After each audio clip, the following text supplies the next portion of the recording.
Dans l'actualité ce soir, la Convention des organisations de la société civile pour l'observation domestique des élections met à la disposition des acteurs de la société civile burkinabé des données fiables sur le comportement politique des électeurs de l'intérieur tout comme de l'extérieur.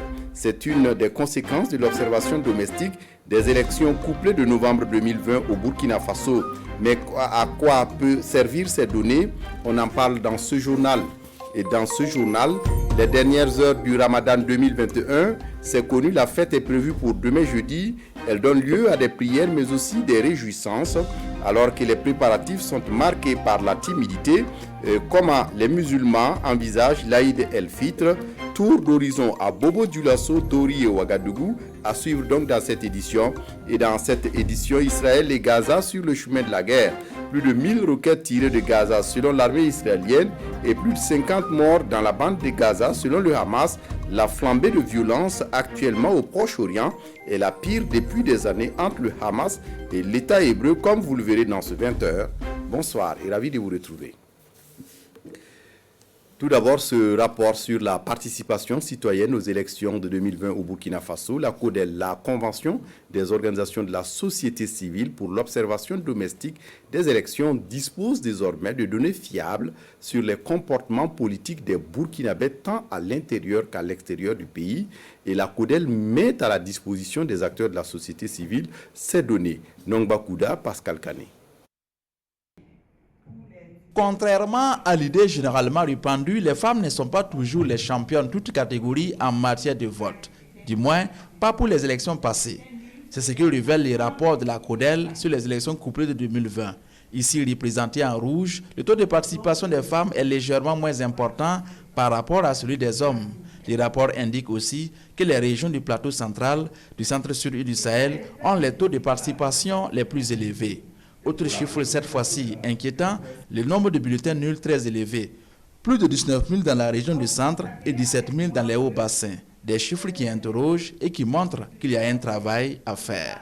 Nous sommes partis d'un potentiel électoral de 10 millions, de plus de 10 millions, à 6 400 000 qui sont sur la liste électorale et à 2 900 000 qui ont voté. Donc ça dégringole au fur et à mesure et donc ça interpelle. Ça veut dire qu'il y a beaucoup de Burkinabés qui sont à marge du processus de choix des dirigeants de ce pays.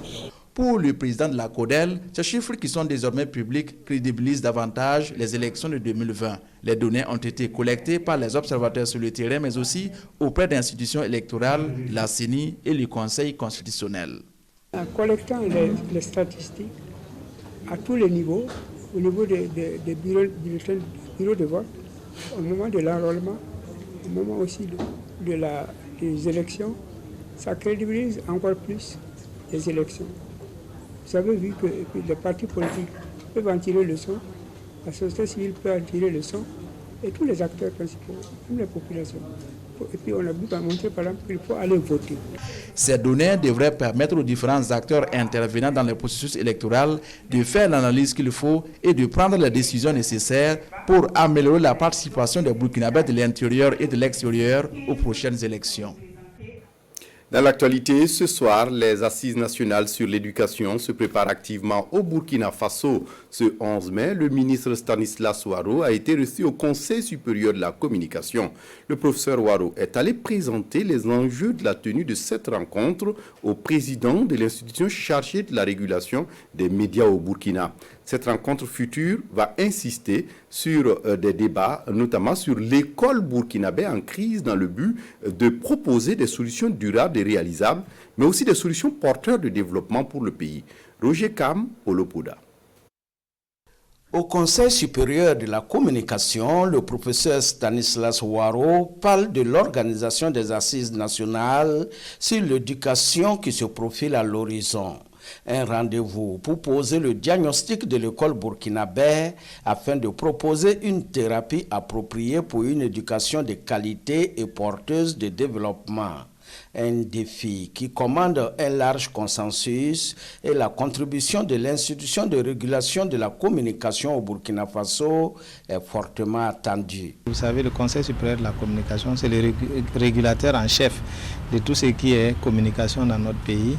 Et donc, il y a certains sujets que nous souhaitons aborder dans les assises et nous pensons que c'est la structure à même de pouvoir davantage documenter donc ces aspects, les questions de violence, donc en milieu scolaire. Le système éducatif burkinabé a besoin d'être réformé, reconnaît le président du CSC qui rassure les hôtes du jour de l'engagement de son institution à prendre une part active à ce débat national sur l'éducation. Ça fait des années que tout le monde parle de la crise que vit l'éducation nationale, mais nous ne faisons rien.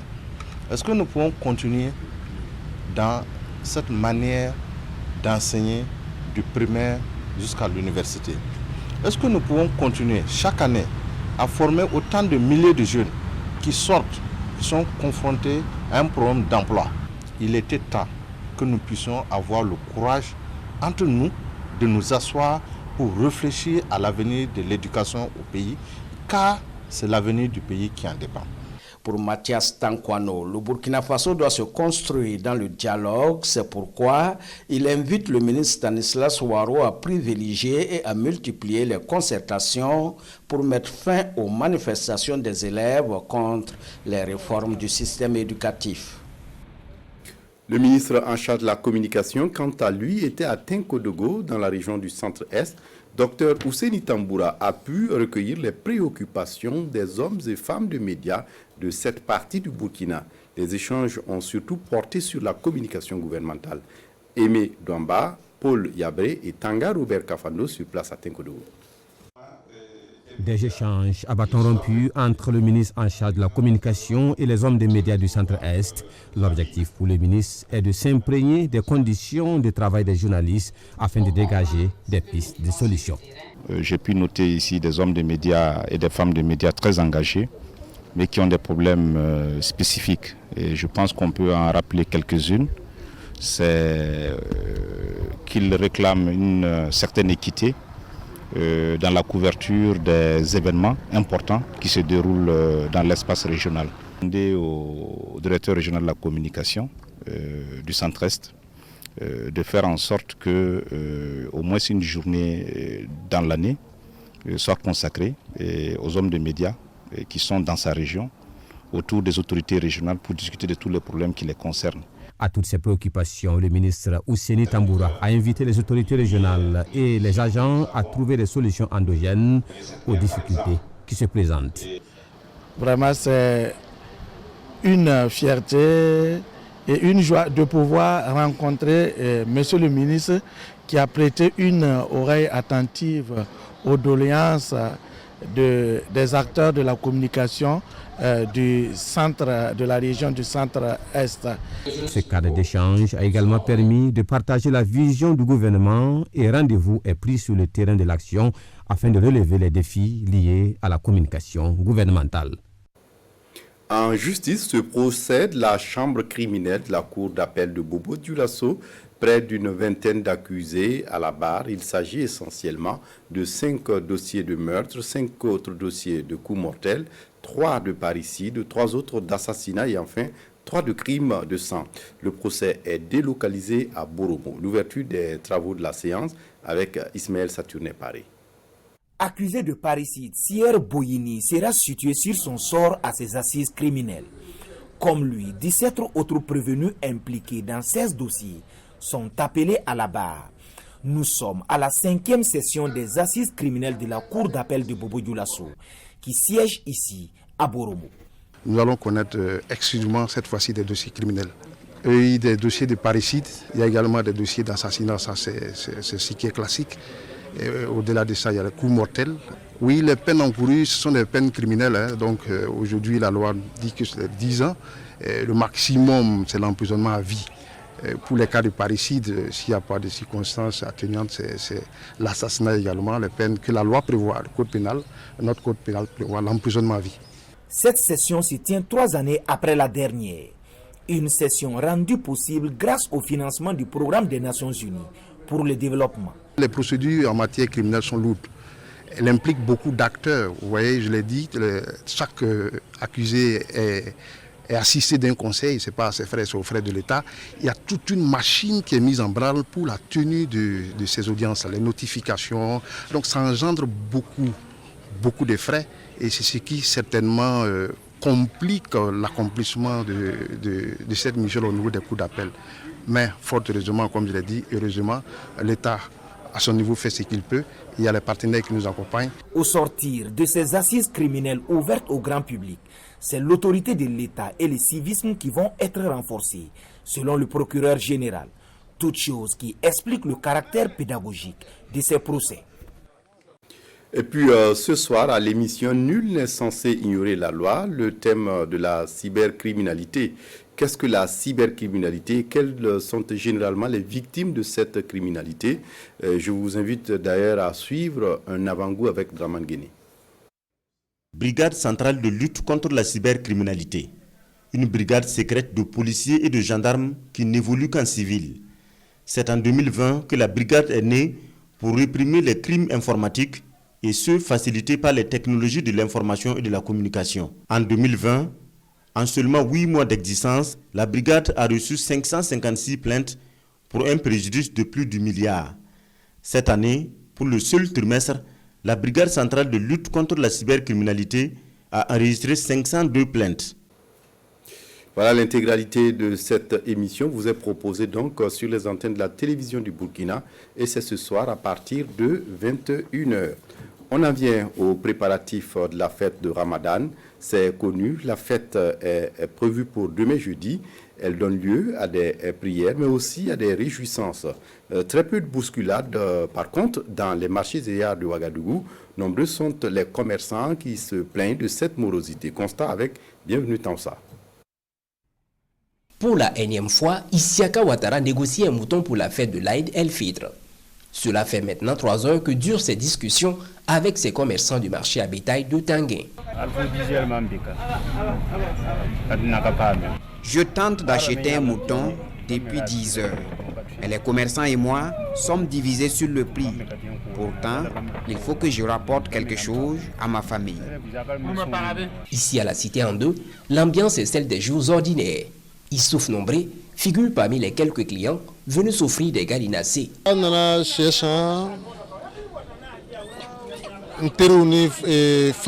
Je suis venu acheter du poulet pour ma famille, mes amis et mes collègues. Nous allons nous égayer avec ça. Nous ne sommes pas riches, mais la fête nous trouve en bonne santé. C'est l'essentiel.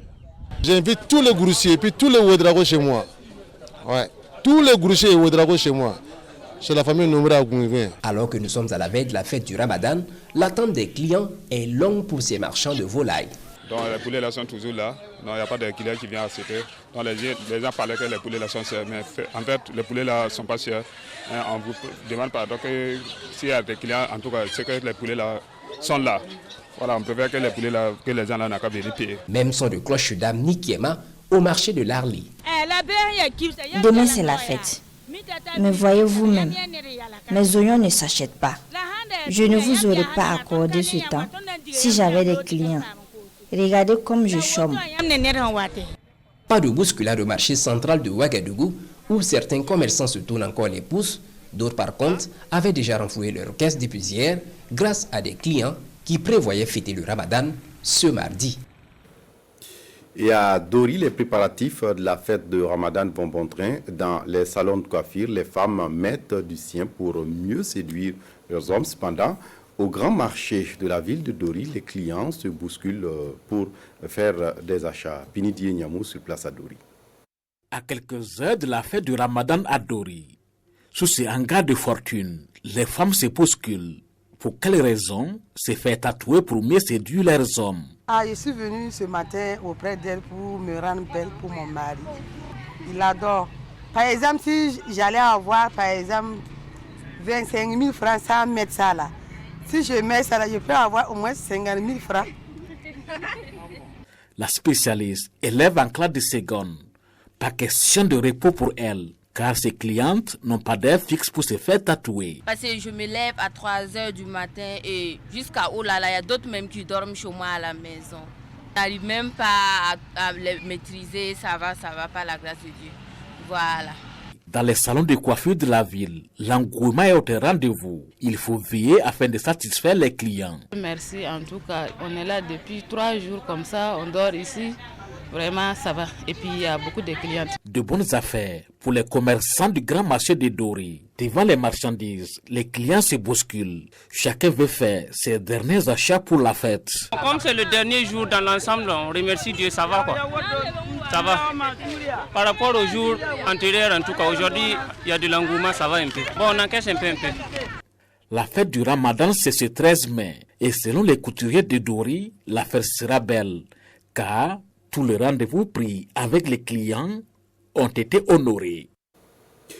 Autre actualité dans ce 20h, le Bureau burkinabé des droits d'auteur veut sensibiliser dans 8 régions du pays sur les paiements des droits d'auteur. Une campagne est en cours d'ailleurs et est dénommée Mois du BBDA. Elle couvre la période de 22 mai au 19 juin 2021. Des détails avec Abdelaziz Yadibou. Le Bureau burkinabé du droit d'auteur BBDA s'active pour un périple dans 8 régions du Burkina à la rencontre des utilisateurs d'œuvres de l'esprit. Bien que la loi les y oblige, ces utilisateurs, selon le BBDA, n'ont pas toujours cultivé le réflexe de reverser la redevance qu'occasionne l'exploitation publique des créations de l'esprit. C'est fort de ce constat qu'au moyen d'une vaste campagne de sensibilisation, le Bureau s'est fixé pour objectif de diffuser largement le contenu des nouveaux textes qui régissent le paiement des redevances et leur répartition. C'est de faire connaître les nouveaux dispositifs dont s'est doté le Bureau burkinabé du droit d'auteur, à savoir la loi 048 du 12 novembre 2019, les 3 décrets d'application de 2020 qui méritent d'être connus par les parties prenantes du droit d'auteur. C'est également aussi de faire connaître le nouvel arrêté portant répartition des droits qui a été adopté le 8 octobre 2020 à l'ensemble des artistes des différentes localités à travers le partenariat avec la Sodibo, pouvoir sensibiliser le segment qui est constitué des tenanciers de bars, de maquis, de buvettes, sur l'importance du paiement de la redevance. Avec au programme des ateliers de formation, des séances de sensibilisation et prospection de nouveaux utilisateurs d'œuvres de l'esprit, cette campagne de sensibilisation va s'exécuter sur 5 axes. Les différentes localités qui seront traversées sont donc Gawa, Kamti, Diebougou, Dano, Niangologo, Banfora, Oundé, Bobo Djoulasso, Dédougou, Goussi, Yakou, Ouagadougou, Zogo, Poutenga et Koupela. Dans la conduite de la campagne de sensibilisation, le BBDA est assisté de ses partenaires du programme national de volontariat. Un programme dont la tâche va consister à recruter et former des volontaires dans les localités qui seront traversées pour aider à identifier et à sensibiliser les utilisateurs et potentiels utilisateurs d'œuvres de l'esprit. Et puis les propriétaires terriens dans le cas d'Yogo, inquiets des réformes annoncées sur le foncier au Burkina Faso, ce 11 mai et face à la presse, ils ont exprimé leur inquiétude de cette réforme qui peut avoir des préjudices sur leurs droits de propriété. Maxime Zongo. Regroupés au sein d'une association, Nakol Bzanga de Saba, les propriétaires terriens disent être très inquiets des conséquences de la réforme envisagée sur la gestion du foncier. Ils sont d'autant plus désemparés car cette situation leur occasionnerait d'énormes préjudices. Et c'est donc pour alerter l'opinion publique de ces enjeux qu'ils ont initié cette conférence de presse. Ces intentions projetées du gouvernement dans le contexte actuel nous inquiètent, surtout quand on connaît que tout le travail et les engagements moraux et financiers déjà investis de part et d'autre dans le secteur est une réalité sociale à laquelle l'État doit apporter des réponses.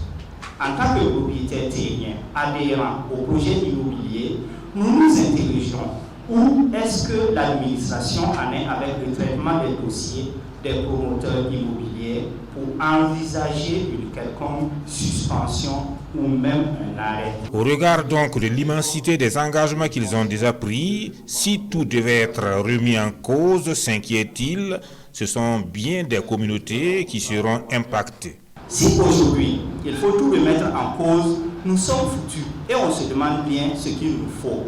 Au regard des engagements, faut-il fuir ou faut-il mourir? En ce qui concerne la dépossession foncière des terres des particuliers que le gouvernement engage à travers ces réformes, il faut craindre une crise sans précédent au regard de la situation de nos droits acquis sur nos terres. En conclusion, les propriétaires terriens de la commune de Saba rejettent la modification de la loi 034. Pour eux, La répartition du domaine foncier national actuel est plutôt équilibrée et consensuelle à leurs yeux. Il est donc important, selon eux, de maintenir et de conforter le droit des propriétaires terriens sur leurs terres et faciliter l'exécution des projets déjà en cours. Et comme solution, il propose un cadre de concertation tripartite pour un dialogue productif. Dans la matinée de ce 12 mai 2021, un incendie s'est déclaré au centre médical avec antenne chirurgicale de Kosodo. Un incendie qui a consumé une partie du dépôt pharmaceutique du district de Nongre-Massom. Arrivés sur place, les sapeurs-pompiers, avec l'aide des populations riveraines, ont pu sauver une partie du stock de produits destinés à la gratuité des soins et à la vente également. Pour l'heure, l'origine de l'incendie n'est pas encore connue, mais les dégâts sont visibles. Le constat avec Adama Guiti et Sekou Zongo. 13h moins le quart au centre médical avec antenne chirurgicale de Kosodo. Au fond de la cour, une fumée épaisse et des soldats du feu. Ces sapeurs-pompiers luttent depuis plus d'1 heure contre les flammes qui envahissent le dépôt pharmaceutique du district de Nongre-Massom, nous confie un témoin. Et cette gérante du dépôt, toujours sous le choc. On était assis dehors au nombre de 5. Les 3 gérantes, plus 2 stagiaires. Entre-temps, j'ai reçu un appel. Je me suis arrêtée net au couloir pour prendre l'appel. Quand j'ai pris l'appel, j'ai entendu une odeur bizarre qui sortait. J'ai couru au couloir, j'ai vu qu'il n'y avait rien. J'ai regardé dans notre bureau, rien non plus.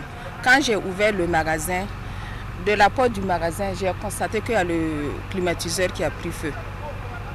C'est là, en ce moment, j'ai crié et j'ai alerté aux autos de se lever.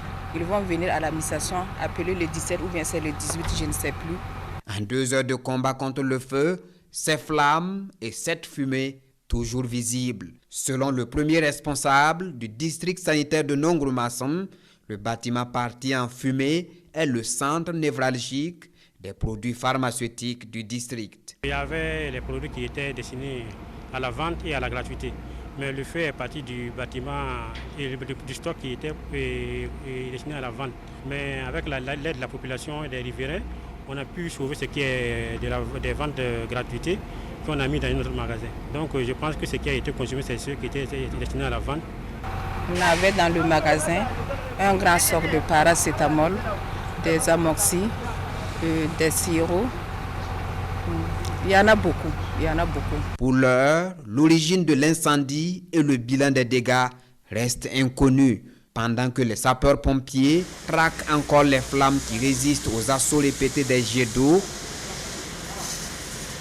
La police scientifique est sur place pour faire le constat d'usage et bien entendu déterminer les causes de ce drame. La journée des métiers au collège Saint-Jean-Baptiste de la Salle à Ouagadougou, des rendez-vous qui permettent aux élèves de la classe de seconde, première et terminale de passer une journée avec un parent ou un proche sur son lieu de travail afin de découvrir les réalités du monde professionnel. C'est une activité qui entre dans le cadre de la semaine lassalienne. Yarkiteda. Un face-à-face entre parents et élèves. L'enjeu ici est d'aider les élèves à choisir leur futur métier. Issus de plusieurs corps de métier, chaque parent partage son expérience avec les élèves. L'exercice entre dans le cadre de la semaine lassalienne du collège Saint-Jean-Baptiste de la Salle. Chaque année, l'association des parents d'élèves organisait ce que nous appelons le forum des métiers. Et l'année passée, à cause de la pandémie, nous n'avons pas pu organiser le forum des métiers. Et cette année, quand la proposition est venue, nous avons dit, bon, c'est l'équivalent du forum des métiers où des parents viennent partager leurs expériences et nous avons trouvé ça très bien pour qu'eux aussi, ils apprennent de ce que du parcours des parents à se donner aussi un parcours dans la vie. La présentation s'est faite en 2 temps et pendant 15 minutes, chaque intervenant présente son parcours et son métier. Ensuite, vient le tour des élèves de poser des questions pour mieux comprendre. C'est le bureau des élèves qui a pris l'initiative d'organiser cette soirée de partage d'expérience. On sait que le choix professionnel, le choix de parcours professionnel, c'est même la partie la plus importante dans la vie de quelqu'un. Parce qu'il suffit de faire un mauvais choix et ta vie est en griffe gâchée, perdue. Donc on a jugé nécessaire et important, même primordial, d'organiser cette activité-là pour nos camarades de seconde, de première et de terminale, afin de les guider. Parmi tous les métiers présentés, celui de l'aviation civile aura séduit plus d'un. Nous, à notre époque, on n'a pas eu la chance donc, de connaître ces différents métiers. Moi, c'est lorsque j'ai commencé donc, à faire l'université que j'ai découvert l'aéronautique. C'est un domaine qui est facilement donc, accessible à ceux qui sont détenteurs donc, des bacs scientifiques et qui accepteront donc de faire des études scientifiques à l'issue donc de leur baccalauréat. Des conférences de presse, des activités sportives et éducatives et bien d'autres sont au menu de la semaine lalsalienne du collège Saint-Jean-Baptiste de la Salle. La clôture des activités est attendue ce samedi 15 mai par une grande messe d'action de grâce. Pour refermer cette édition, plus de 1000 roquettes tirées de Gaza selon l'armée israélienne et plus de 50 morts dans la bande de Gaza selon le Hamas. La flambée de violence actuellement au Proche-Orient est la pire depuis des années entre le Hamas et l'État hébreu. La spirale de destruction et de mort se déchaîne en Israël et dans la bande de Gaza. L'ordre d'évacuer cet immeuble du centre-ville de Gaza avait été donné 1h30 avant sa destruction. Des tirs de sommation de drones israéliens avaient prévenu de la frappe imminente. L'immeuble abritait notamment des bureaux de hauts responsables du Hamas. En représailles, 110 roquettes ont été lancées en direction de Tel Aviv et une centaine en direction de Beersheva, faisant fuir la population israélienne vers des abris. La ville de Lod, théâtre d'émeutes, a elle aussi été touchée la nuit dernière, de même qu'Ashkelon, mercredi après-midi dans le sud du pays. Au total, 5 Israéliens et Israéliennes ont été tués par les roquettes. Le Hamas et le djihad islamique vont payer pour cela, et ils vont payer un lourd tribut, a déclaré le Premier ministre. Les semaines de tension entre les Palestiniens et Israël à Jérusalem-Est ont peu à peu contaminé tout le pays. Le chef du Hamas a déclaré être prêt à répondre aux frappes du gouvernement israélien. Si Israël veut l'escalade, nous sommes prêts. Et s'il veut arrêter, nous sommes aussi prêts. S'il veut retirer sa mainmise sur Jérusalem, nous sommes prêts. Israël et le Hamas se dirigent-ils vers une guerre à grande échelle, comme le craint l'émissaire de l'ONU au Proche-Orient ? Le bouclier antimissile israélien semble en tout cas avoir été dépassé par le nombre de roquettes envoyées. L'armée israélienne a envoyé des renforts de troupes à la frontière de Gaza et a mobilisé 5000 soldats de réserve. Depuis le coucher du soleil lundi, le bilan de ces affrontements est d'au moins 35 morts. Côté palestinien, on signale au moins 30 victimes, dont 10 enfants et une femme. Selon l'armée israélienne, la moitié des victimes seraient des militants du Hamas ou du djihad islamique. C'est tout pour ce journal. Bonne fête de l'Aïd à tous. Merci de votre attention. Très bonne suite des programmes sur la RTB. Au revoir.